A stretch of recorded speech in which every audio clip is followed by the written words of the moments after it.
জানাজার নামাজের সময় লোকটি ভালো ছিল বলে স্বীকৃতি নেওয়ার যে প্রথা আমাদের দেশে রয়েছে তা শরীয়ত সম্মত নয়। তাছাড়া রাসূলুল্লাহ সাল্লাল্লাহু আলাইহি ওয়াসাল্লাম এবং সাহাবাই কেরামের কেউ জানাজার সময় এই ধরনের কাজ করেননি।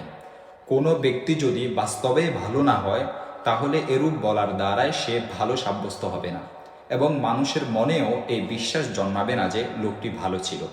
আর যদি বাস্তবেই সে ভালো হয় তাহলে এই রেওয়াজি স্বীকৃতির কোনো প্রয়োজন নেই। সুতরাং এই ভুল প্রচলন পরিহারযোগ্য। দেখতে পারেন ফতুয়া হিন্দিয়া ৫ নং খণ্ড ৩১৯ নং পৃষ্ঠা। মৃত ব্যক্তির জন্য বিলাপ করে কন্দন করা, কাদা কান্নাকাটি করা এটি নিষেধ।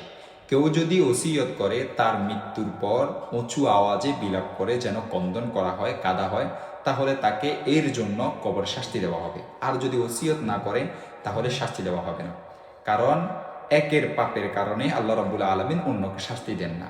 সহিহ বুখারী ২ নং খণ্ড ৭৯ নং পৃষ্ঠা এবং মিরআতুল মাফাতিহ শরহু মিশকাতিল মাসাবিহ ৫ নং খণ্ড ৪৮৩ নং পৃষ্ঠা দেখতে পারেন।